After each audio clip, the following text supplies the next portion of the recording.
Bismillahirrahmanirrahim. Assalamualaikum warahmatullahi wabarakatuh.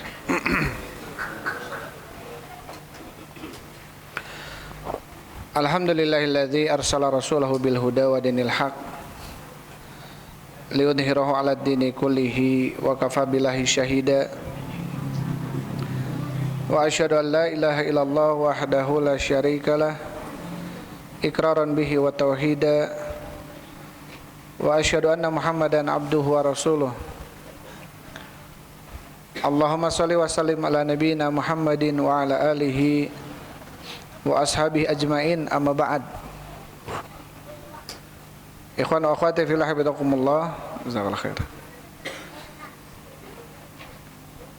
Bapak Ibu jamaah salat maghrib yang dirahmati Allah Subhanahu wa taala,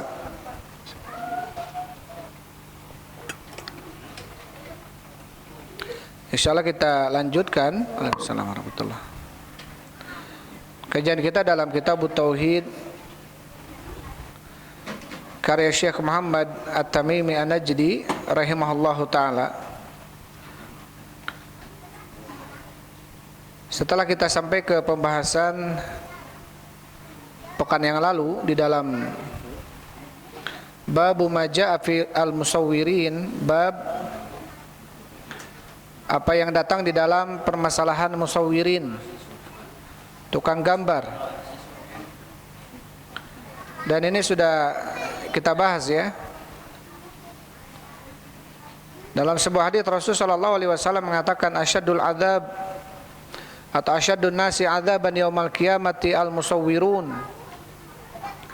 atau asyaddun nasi adzaban yaumal qiyamati alladzina yudahiuna bi khalqillah.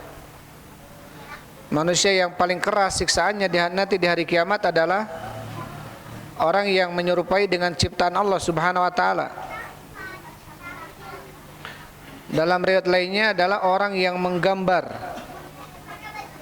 Makanya sudah kita bacakan ya penjelasan kenapa kemudian menggambar makhluk yang bernyawa dimasukkan ke dalam kitab Tauhid. Karena jelas ya, gambar adalah merupakan perantara atau wasilah sehingga terjadinya kesyirikan. Karena pertama munculnya kesyirikan di dunia ini salah satu sebabnya adalah masalah gambar, yaitu tentang orang-orang soleh pada zaman Nabi Nuh yang disebutkan Allah Subhanahu wa taala, wala tadarunna waddan wala suwa'an wala yagutha wa ya'uqa wa nasra. Jadi 5 orang-orang soleh yang kemudian mereka gambar, dan terjadilah apa yang terjadi, yaitu daripada kesyirikan ya. Ini sudah kita bahas. Sekarang kita masuk ke bab setelahnya. Bismillahirrahmanirrahim. Qala Syekh rahimahullahu taala, babu ma jaa fi kathratil halif. Bab apa-apa yang datang di dalam permasalahan banyak bersumpah. Jadi bab ya yang berkenaan tentang banyaknya sumpah atau hukum banyaknya sumpah.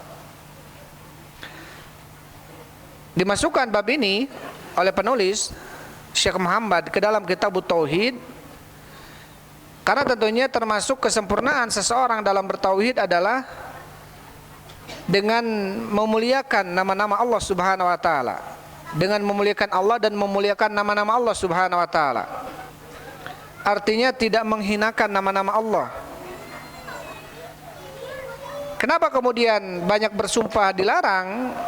Terlebih banyak bersumpahnya ya di dalam meraih keuntungan, baik di dalam menjual ataupun membeli, sehingga dijadikan alat sumpah tersebut untuk apa? Untuk mendapatkan keuntungan duniawi. Maka hal ini adalah tercela, karena secara tidak langsung dia telah menghinakan Allah Subhanahu wa taala dengan bersumpah dengan menyebut namanya di dalam melegalkan usahanya, di dalam melancarkan jual belinya. Demi Allah barang ini mah bagus, demi Allah barang ini mah tidak ada cacatnya. Dia bersumpah.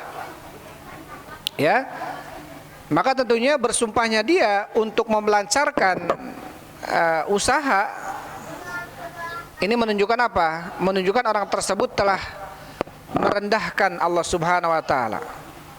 Ya, telah merendahkan Allah Subhanahu wa taala. Maka kemudian dilarang. Maka kemudian oleh syariat dilarang untuk kita memperbanyak bersumpah, ya, terlebih di dalam itu tadi, ya, melancarkan sesuatu, melegalkan sesuatu yang tidak legal, ataupun melancarkan sesuatu yang sulit, gitu ya, atau menjual dan membeli dengan menggunakan sumpah-sumpah. Setelah membawakan bab, kemudian penulis Syekh Muhammad bin Abdul Wahhab rahimahullahu taala kemudian membawakan ayat dalam surat Al-Maidah, ya, ayat 89. Allah Subhanahu wa taala berfirman, a'udzubillahi minasyaitonir rajim, wahfadhu aimanakum. Wahfadhu, maka hendaklah atau jagalah oleh kalian aimanakum, sumpah-sumpah kalian.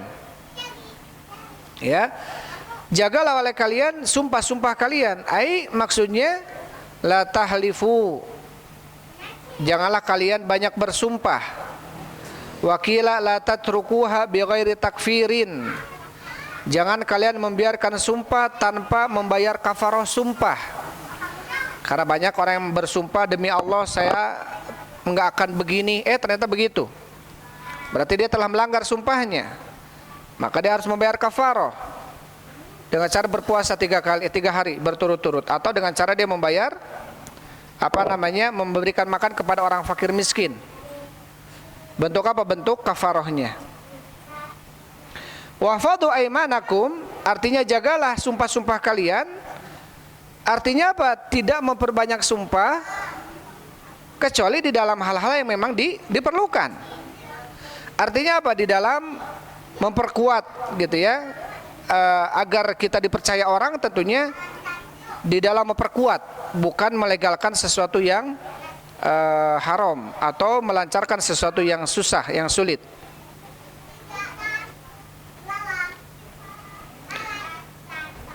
Taib. Setelah membawakan ayat, kemudian Syekh rahimahullahu taala membawakan hadis An Abi Hurairah radhiyallahu anhu qala, dari Abi Hurairah semoga Allah meridainya, qala, berkata Abu Hurairah, sami'tu Rasulullah sallallahu alaihi wasallam yaqul, aku telah mendengar Rasul sallallahu alaihi wasallam bersabda, al halifu manfaqatu lisilati mamhaqatu lil kasbi. Rasul sallallahu alaihi wasallam bersabda, al halifu manfaqatu, sumpah akan melancarkan asilah, jual beli. Ya, tetapi apa? Mamhaqatu lil kasbi, tetapi akan menghancurkan keberkahan di dalam jual beli. Ya, sumpah bisa apa? Melancarkan seseorang di dalam jual belinya, apalagi ya penjual-penjual dengan mengucapkan sumpah kepada Allah, mengatakan barang ini baru, barang ini demi Allah bagus, baru datang, barang ini demi Allah begini dan lain sebagainya. Ya, bisa dia kemudian dengan sumpah tersebut apa? Membuat orang yang mendengarkannya percaya dan akhirnya apa? Membeli barang itu.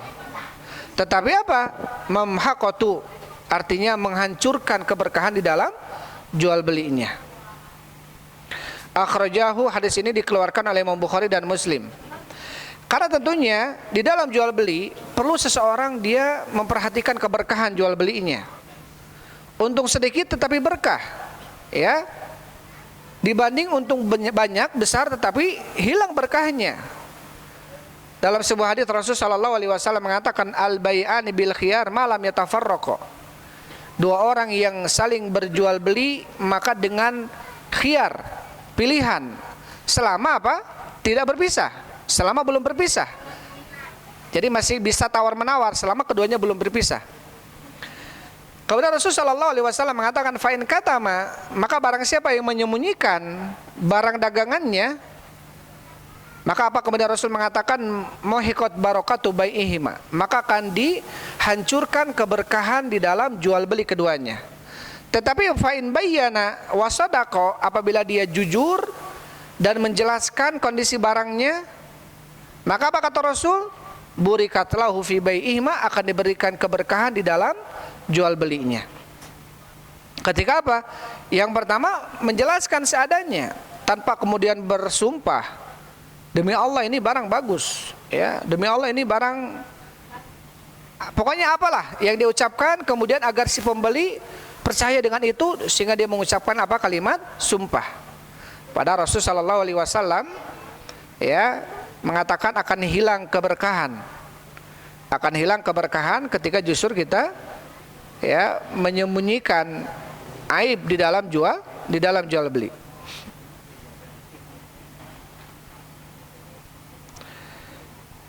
Makna di dalam hadis yang tadi kita sampaikan, kata Syekh Shalih Fauzan, dalam hadis ini yuhadziru Nabi sallallahu alaihi wasallam minat tahawuni bil halfi. Dalam hadis ini Nabi SAW memperingatkan kita dengan larangan yang keras untuk bermudah-mudah di dalam bersumpah dan memperbanyak sumpah. Litarwiji sil'ati wajal bil kasbi. Tujuannya untuk apa? Untuk melancarkan jual beli, ya, untuk melancarkan jualannya dan menarik batinya, untungnya. Jadi bersumpah memang dia lakukan itu untuk melancarkan jual belinya. Seakan-akan ada bentuk penipuan, ya.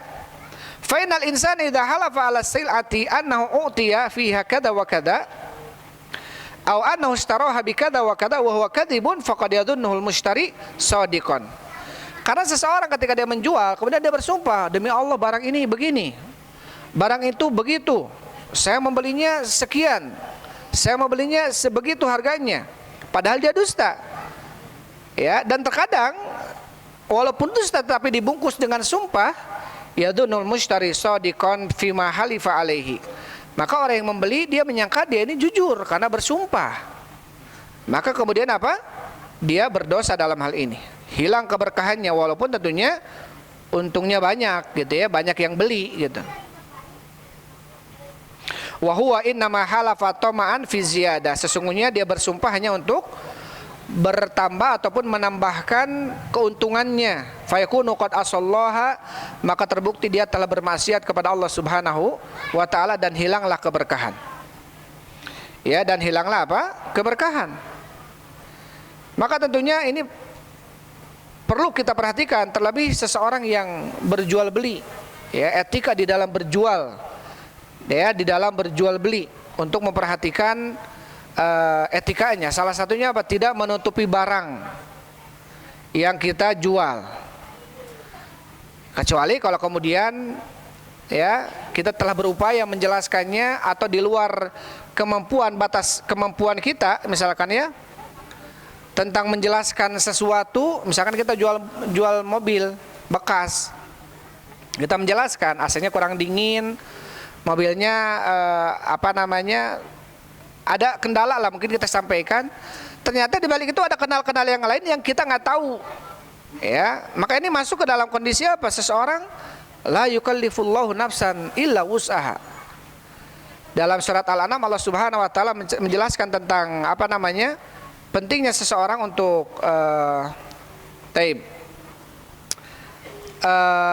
tidak mencampur adukan antara harta dia dengan harta anak yatim, ya. Tetapi kalau kemudian tercampur dan termakan sedikit harta anak yatim itu, apa kata Allah? La tukallafu nafsun illa wus'aha. Maka seorang jiwa itu tidak akan diberikan beban kecuali menurut kemampuannya. Artinya apa? Setelah kita berupaya untuk memisahkan harta, ini harta anak yatim, ini harta saya, masih kecampur, ternyata kemakan sedikit gitu ya. Tapi kita sudah berupaya untuk memisahkannya. Atau kita dalam kondisi tahu di zaman yang kadang-kadang kita nggak bisa lepas dari riba. Jual beli online shop ada riba di dalamnya, apalagi sekarang pay later, ya, bayar yang nanti berbayarnya nanti, apalagi dengan kredit atau dengan cara bonus bagi orang yang belinya dengan wallet ini dan wallet itu, ya. Jelas dia harus isi dulu. ini ada bentuk riba di dalamnya. Kadang-kadang kita tidak bisa lepas dari itu. Tetapi setidaknya ketika kita sudah berupaya ya sebisa mungkin untuk lepas dari itu, tetapi ternyata masih jatuh juga gitu ya, dan kita nggak bisa lepas darinya, maka hal ini tentunya artinya sudah berupaya untuk menjauh ya, tapi masih aja jatuh, tapi kita sudah betul-betul berupaya, maka insya Allah ini yang seperti ini maafu ya, seperti ini betul-betul kalau di luar jangkauan dia, maka insya Allah dimaafkan oleh Allah Subhanahu Wa Taala. Ya, maka penting untuk kita mencari keberkahan di dalam jual beli. Ya, mencari keberkahan di dalam jual beli. Karena ada seperti misalkan bai'us salam. Bai'us salam ini jual beli secara salam. Salam ini adalah pesanan. Ya, kalau dulu bai'us salam ini adalah seseorang dia datang ke penjual, saya pingin baju misalkan ya ukurannya ini, kancingnya ini, jahitannya seperti ini, kainnya seperti itu. Ternyata datang di luar apa yang kita minta, ada kriterianya. Ini wajib dikembalikan. Ini wajib dikembalikan.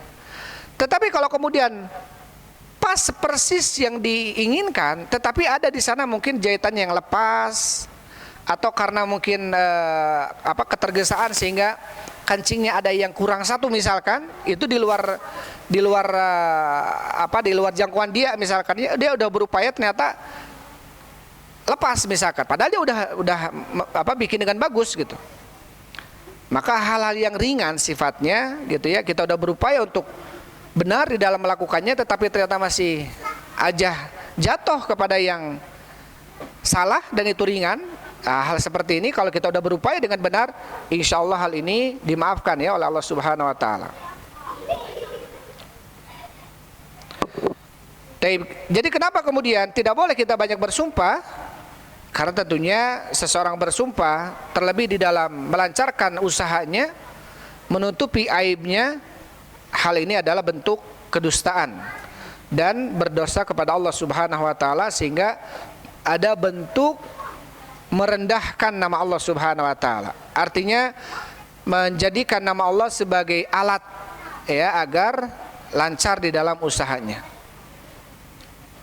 Maka jelas yang seperti ini bisa mengurangi kesempurnaan tauhid ya, bisa mengurangi kesempurnaan tauhid karena dia merendahkan nama Allah Subhanahu Wa Taala.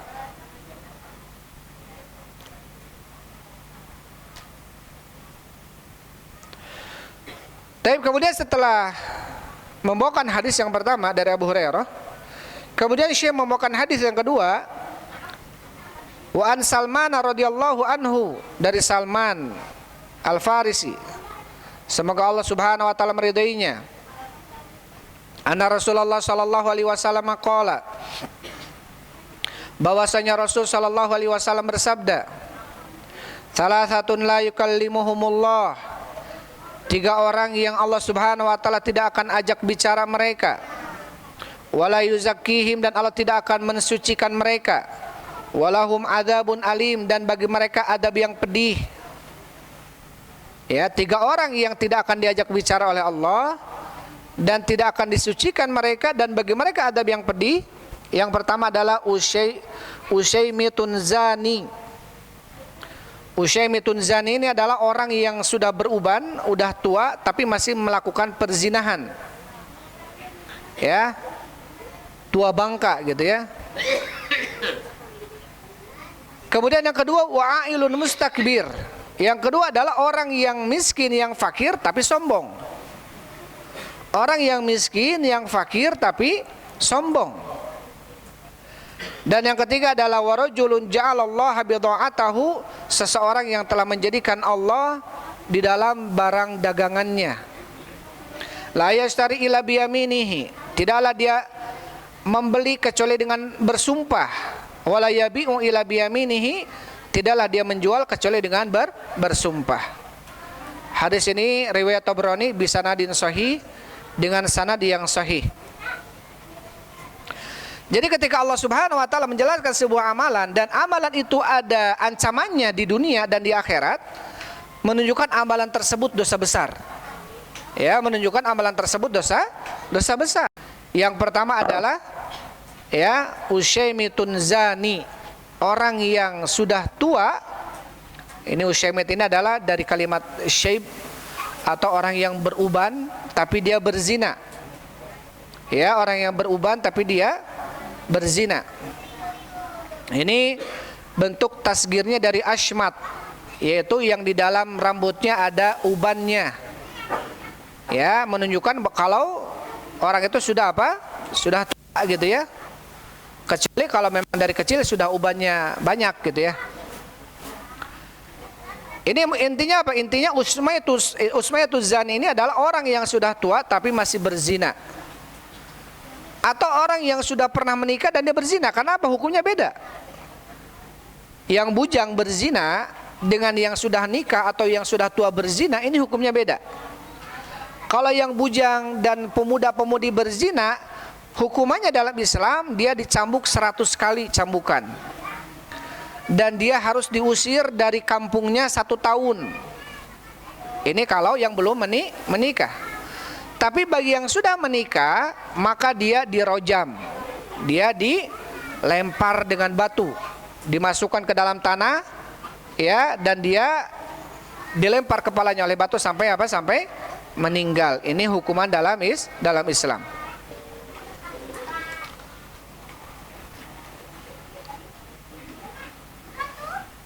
Kemudian yang kedua adalah wa'ilun mustakbir, orang yang miskin tapi sombong. Ya, orang yang miskin tapi sombong. Yatakabbaru ma'annahu fakir, dia sombong dalam kondisi dia fakir. Sombong di sini bisa sombong karena dia batarul haq wa qamtun nas, bisa karena dia menolak kebenaran dan merendahkan manusia, atau sombong di sini adalah sombong yang dia tidak pernah meminta kepada Allah Subhanahu wa taala.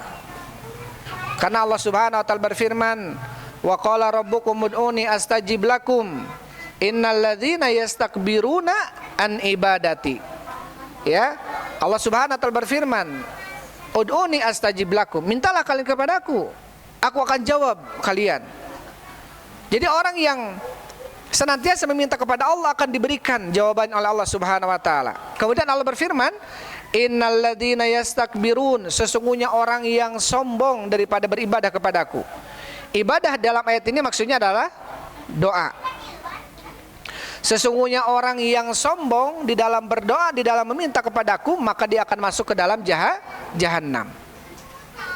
Ini mas sudah dia fakir, dia sombong, nggak mau minta sama Allah Subhanahu wa taala. Sudah mah fakir, dia bermaksiat sama Allah Subhanahu wa taala.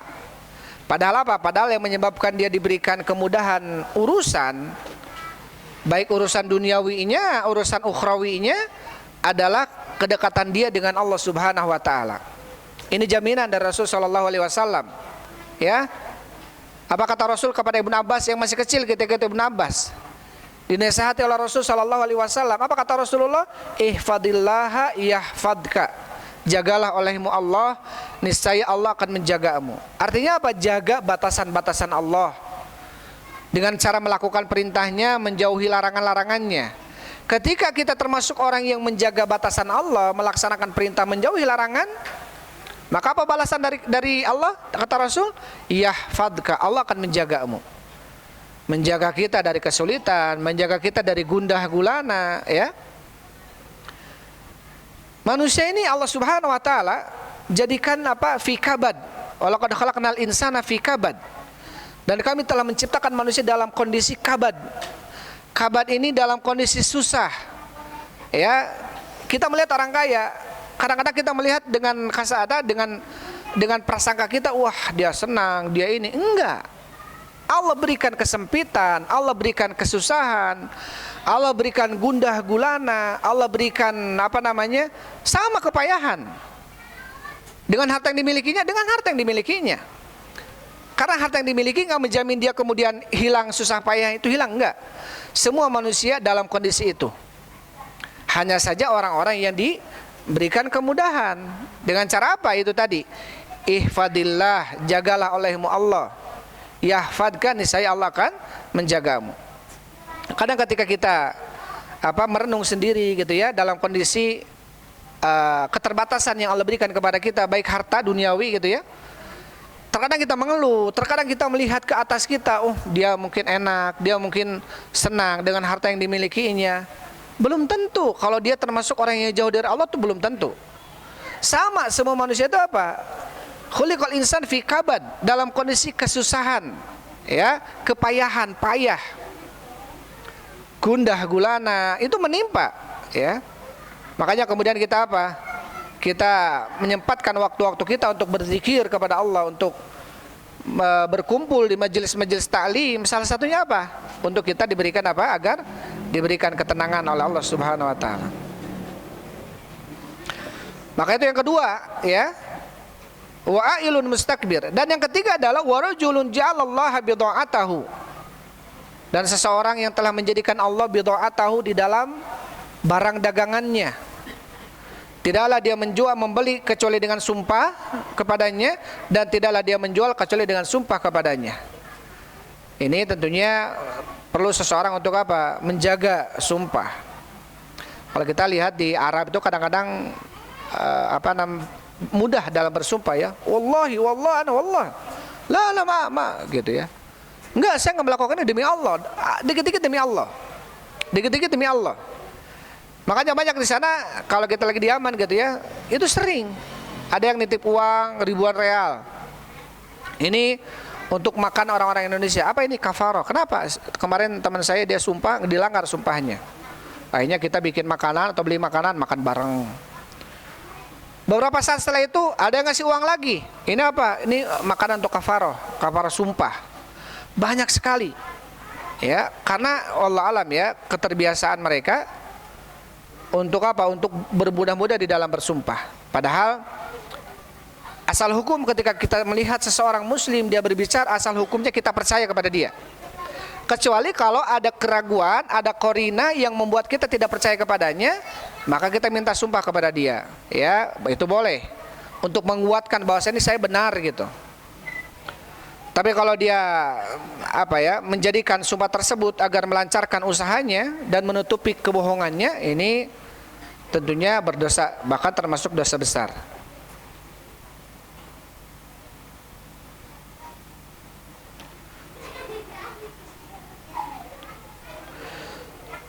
Taib. Di dalam hadis ini ada beberapa faedah yang bisa diambil. Yang pertama adalah larangan, ya, untuk banyak bersumpah di dalam berjual dan membeli,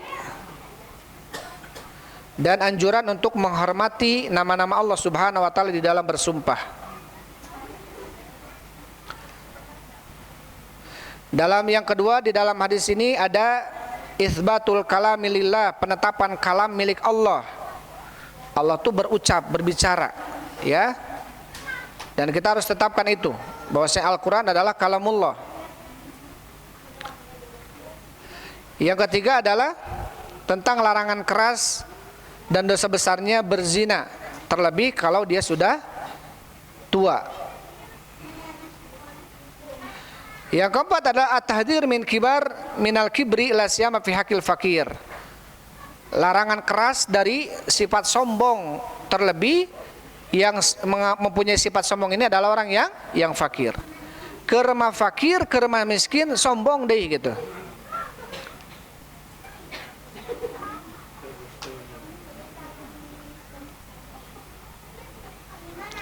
Taib. Kemudian hadis setelahnya, wa fi sahih, dan di dalam sahih, yang dimaksud sahih di sini adalah sahih Muslim.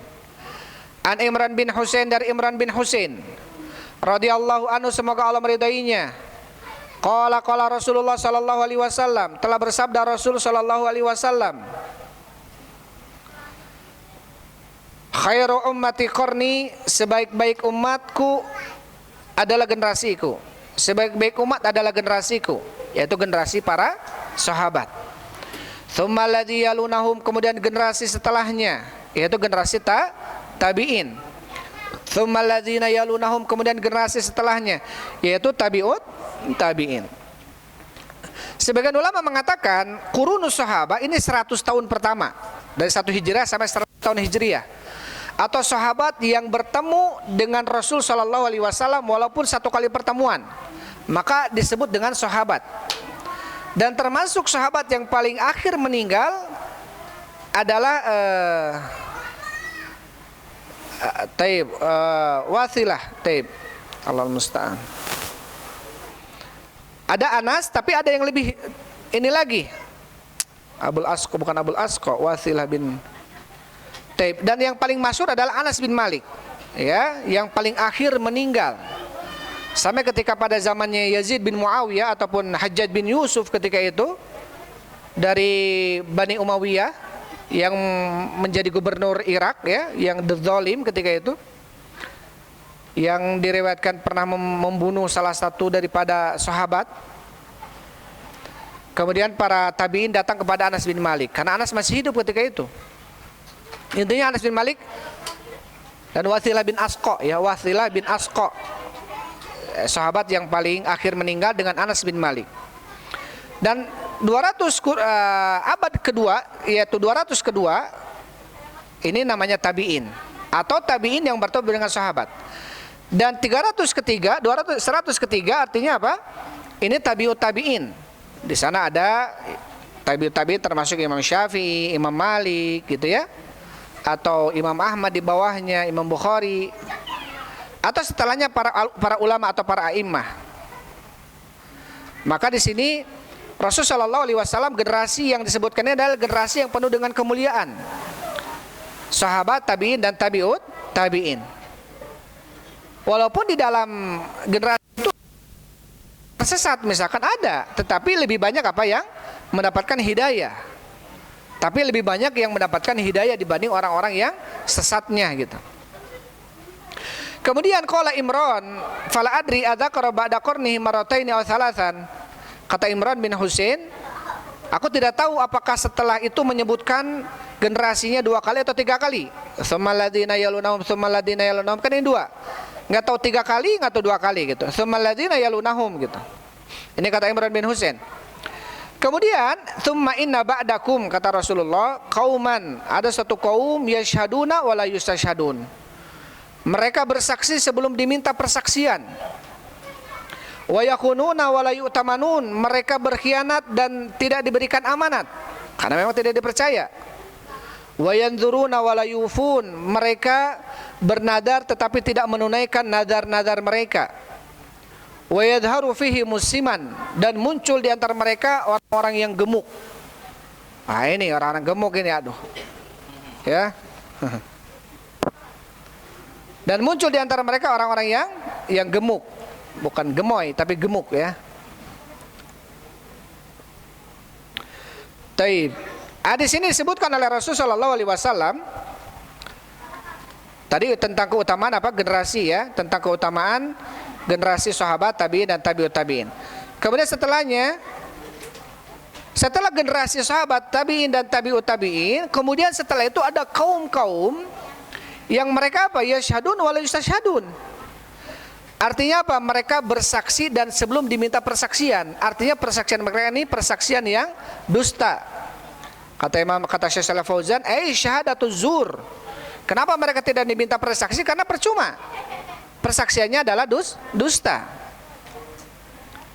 Ya, dan sedangkan persaksian dusta, Rasulullah SAW mengatakan, ala wa nabikum bi akbaril kabair. Maukah aku tunjukkan kepada kalian dosa-dosa yang besar? Bala ya Rasulullah. Qala asyirku billah. Yang pertama syirik kepada Allah, tsumma uququl walidain, kemudian durhaka kepada orang tua, tsumma syahadatuz zur wa qauluz zur, ala syahadatuz zur wa qaul. Terus Rasul mengulang-ulang sampai kata sahabat, laitahu sakat. Duh, kalau seandainya Rasul itu berhenti. Di sini Rasul setelah menyebutkan syirik, kemudian menyebutkan durhaka kepada kedua orang tua, baru kemudian setelah itu mengucapkan apa? Persaksian dusta. Ingatlah persaksian dusta. Ingatlah tentang bahaya persaksian dusta. Sampai terus Rasulullah menyebut itu dari berdiri dan kemudian duduk. Ya, dari berdiri dan kemudian apa? Dan kemudian duduk. Mengulang-ulang. Ucapannya itu menunjukkan apa? Tentang bahayanya persaksian dusta dan termasuk amalan yang sudah mulai banyak menyebar, gitu ya. Atau orang-orang bermudah dalam hal ini. Kemudian wa yakununa wa la yu'tamanun. Kemudian mereka yakunun, mereka berkhianat, ya, di dalam amanah-amanah yang dititipkan kepada mereka. Akhirnya apa? Wala yu'tamanun. Akhirnya mereka tidak diberikan amanat, tidak percaya, karena mereka suka berkhianat di dalam amanatnya. Kemudian wayanduruna wala yufun. Kemudian mereka bernadar tetapi tidak menunaikan nadarnya. Misalkan, kalau anak saya sembuh dari sakitnya, saya akan bersedekah 5.000. Sembuh sakitnya, tapi dia nggak bersedekah, dosa itu. Ya, kalau anak saya lulus UNPTN-nya, saya akan puasa 10 hari. Lulus UNPTN, tapi dia nggak puasa 10 hari, dosa dia. Ya, walaupun asal hukum nadar seperti ini juga termasuk nadar yang makruh, tidak boleh, karena Rasul mengatakan an-nadru la ya'ti bi khair, nadar itu tidak akan mendatangkan kebaikan. Wa inna ma yustakhraju bihi minal bakhil, justru nadar itu akan mengeluarkan sosok seseorang dari kebakilan. Artinya apa? Artinya kalau anaknya nggak sembuh-sembuh, berarti dia nggak akan sedekah kalau begitu. Justru menunjukkan bahwa dirinya seorang yang bakhil. Nah, Rasul sallallahu alaihi wasallam anin nadri, Rasulullah melarang seseorang untuk bernadar. Nadar yang yang takyid, yang dikaitkan. Kalau anak saya, kalau begini, kalau begitu saya akan begini. Ini hukumnya makruh. Bahkan sebagian mengatakan haram. Ya. Kecuali kalau kita sudah bernadar, maka wajib untuk menunaikannya. Kalau anak saya sembuh dari sakitnya, saya akan berhenti ngerokok gitu. Ya. Sembuh dari sakit, masih nggak berhenti ngerokok gitu ya. Ini nggak boleh seperti itu. Atau kalau saya intinya apa? Intinya dia ada nadar tetapi kemudian tidak ditunaikan nadarnya. Kemudian wa yadharu fihi musiman atau saman, dan muncul di antara mereka kegemukan. As-samnu kathratul lahm. Apa itu saman? Yaitu banyaknya daging. Wa dzalika litana'umihim wa ghaflatihim anil akhirah. Ini menunjukkan tentang mereka jatuh dan banyaknya kepada kenikmatan dan lalai daripada akhirat. Jadi ada muncul zaman-zaman di mana orang-orang lebih mementingkan kenikmatan dunia. Lebih mementingkan kenikmatan dunia sehingga melupakan dari akhirat gitu ya. Lalai dari akhirat karena apa? Menikmati dunia. Ya, bersenang-senang dengan apa yang dimiliki. Apa yang diberikan. Sehingga apa? Membuat mereka itu tadi terjadilah apa? Kegemukan. Terjadilah kegemukan. Terus kemudian apakah hukum gemuk sendiri itu apa hukumnya? Apakah kemudian berarti tercela dalam hadis ini, gitu ya?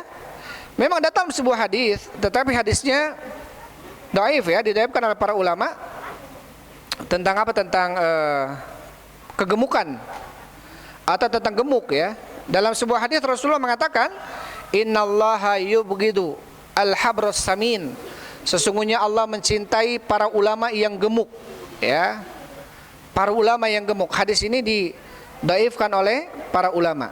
Kata Syekh Muhammad Shalih Al-Munajjid, hadal haditsud dhaif, ya. Bahkan hadis ini adalah hadis yang dhaif. Bahkan kata Syekh Muhammad bin Shalih Al-Utsaimin rahimahullahu taala, ya, tentang permasalahan kegemukan dalam Islam, Syekh Muhammad bin Shalih Al-Utsaimin menjelaskan tentang hadis ya, tentang kegemukan tadi. Hadal haditsu muskil. Hadis ini ada kejanggalan. Liana dhuhur as-saman laisa bi ikhtiyaril insan. Karena munculnya kegemukan itu bukan pilihan manusia. Ada orang memang Allah takdirkan dia gampang gemuk gitu ya, padahal sama gitu, tapi gampang gemuk. Ada orang yang makan sebanyak apapun, kalau memang dia kurus, ada orang tuh kurus saja, ya, susah gemuk. Ada orang tuh memang susah gemuk. Tetapi kemudian apa? Al-muradu anna haula yatanuna bi asbabi saman minal mata'im wal masyarib wat taraf fayakunu hamu islahu abdanihim. Yang tercela itu adalah ketika dia tidak ada di dalam pikirannya kecuali apa? Kecuali kesenangan dunia dan berbangga-bangga dengan yang dimiliki masalah dunianya, dan tidak memperhatikan badan-badan mereka sehingga membuat mereka gemuk. Maka yang seperti ini tercela dalam Islam. Jelas ya, masuk ke dalam kulu washrabu wala tusrifu, makan minum jangan berlebihan, ya, sehingga membuat seseorang gemuk ketika berlebihan. Maka ketika kondisi gemuknya bukan dengan ikhtiar, ya, bukan dengan pilihan dia, karena memang saya sudah berupaya untuk kurus, makan juga sama seperti kalian, tapi nggak tahu lebih gemuk gitu misalkan, ya. Hal ini tidak tercela. Yang tercela itu adalah ketika dia lebih mementingkan urusan-urusan perutnya, urusan-urusan duniawinya, ya, dan kesenangan-kesenangan duniawi sehingga melalaikan dia dari akhirat. Maka yang seperti ini jelas tercela. Tentunya, dan kegemukan merupakan sebab, ya, sebab apa? Munculnya banyak penyakit. Terlebih seseorang yang tidak memperhatikan apa? Lambungnya.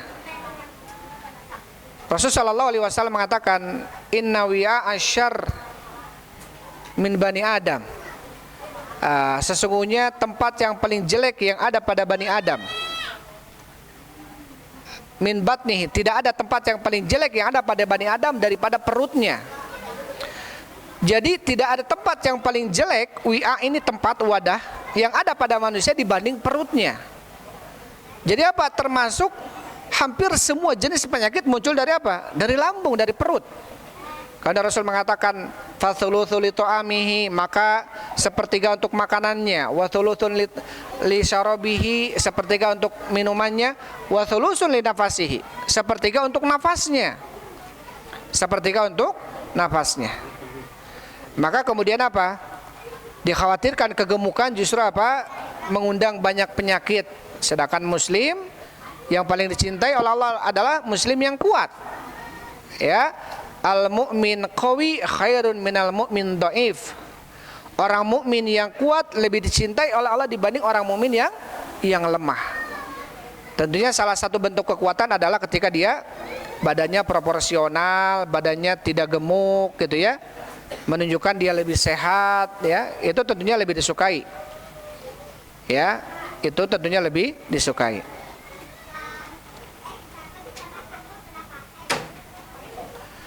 Jadi intinya apa? Intinya kalau kegemukannya biduni ikhtiar, bukan karena pilihan dia nggak mau gemuk sebetulnya, ya, nggak mau gemuk sebetulnya, cuman dia makan malam terus, ya gemuk gitu, ya. Dia nggak mau gemuk sebetulnya, cuman makan yang berlemak terus, ya berarti gemuk dia. Intinya apa? Tanpa ikhtiar, dia makan biasa seperti orang lain, dia pun menjaga, tapi ternyata beda mungkin, ya, lebih gemuk. Maka kalau hal seperti ini tanpa ikhtiar maka tidak mengapa. Tapi kalau itu tadi lebih memperhatikan, mementingkan urusan duniawinya, kesenangannya gitu, ya, dibanding ukhrawinya, maka ini bisa-bisa tercela.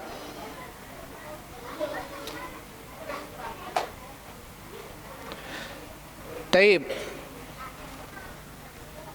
Adanya berapa ini?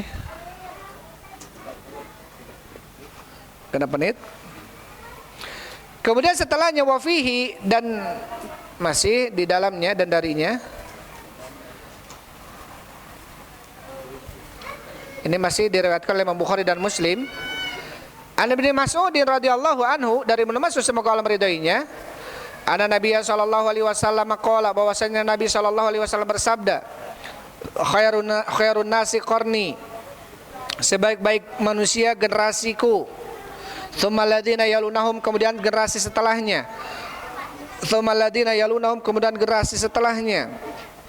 Tsumma yaji'u qaumun tasbiqu syahadatu ahadihim yaminahu, kemudian datang suatu kaum yang persaksian salah seorang di antara mereka mendahului sumpahnya.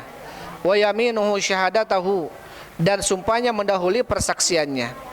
Qala Ibrahim, berkata Ibrahim, ya, Ibrahim di sini, ya, Ibrahim An-Nakhai, ya, Ibrahim An-Nakhai. Beliau mengatakan rahimahullahu taala, kanu yadribuna ala syahadati wal ahdi wa nahnu sighar. Jadi Ibrahim di sini adalah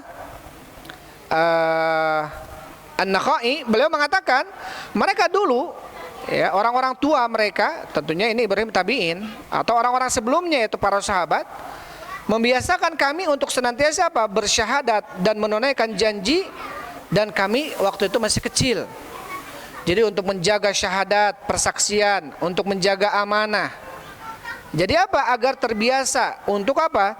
Untuk menunaikan amanat, menjaga janji, dan untuk bersaksi dengan persaksian yang benar. Ya, bukan persaksian yang dusta. Jadi mereka dahulu apa? Orang-orang terdahulu, orang-orang baiknya senantiasa membiasakan anak-anak mereka untuk berlaku apa? Kebaikan.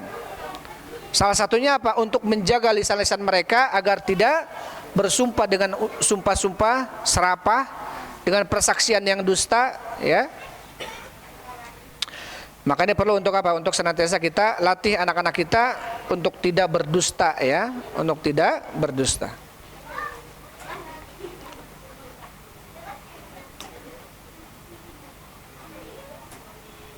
Maka di sini dikatakan oleh Ibrahim an-Nakha'i, ayadribunana, melatih kami dengan darb. Darb ini dengan pukulan. Jadi apa? Mengajarkan dengan tegas, dengan keras. Jadi kita harus bisa membedakan, ya. Ada kebiasaan anak kecil, yang anak kecil itu dia nggak bisa lepas darinya. Misalkan kokotoran, kalau musim hujan hujanan, kalau ada tanah main tanah-tanahan, kita pukul dia. Dikit-dikit kita pukul dia. Dikit-dikit kita pukul dia. Pas dia mencuri, kita pukul juga. Karena mencuri nggak boleh. Maka di bayangan si anak, di benak si anak, nggak ada bedanya antara main tanah dengan mencuri. Maka ketika kita melihat perkara ini, jangan kemudian kita memudahkan tangan kita untuk mendidik anak dalam sesuatu yang sifatnya bukan kesalahan syar'i. Ya, namanya anak main hujan, ya kita udah sabar aja, mandiin, tegasin, jangan hujan-hujan bisa sakit. Main lagi, itu namanya juga anak. Setiap kali si anak membuat kita jengkel, kita pukul dia. Ketika si anak melakukan kesalahan yang sifatnya syar'i, dia ngebohong, dia mukul orang, dia mungkin mencuri misalkan, terus kita pukul, maka tidak ada bedanya. Di benak si anak pukulan ini dan pukulan itu sama saja. Maka penting, kalau Syekh Muhammad Jamil Zainu dalam kitabnya, penting di dalam mendidik anak itu kita harus membedakan kesalahan apa yang perlu kita pukul si anak ini, kesalahan apa yang perlu kita tegasi mereka.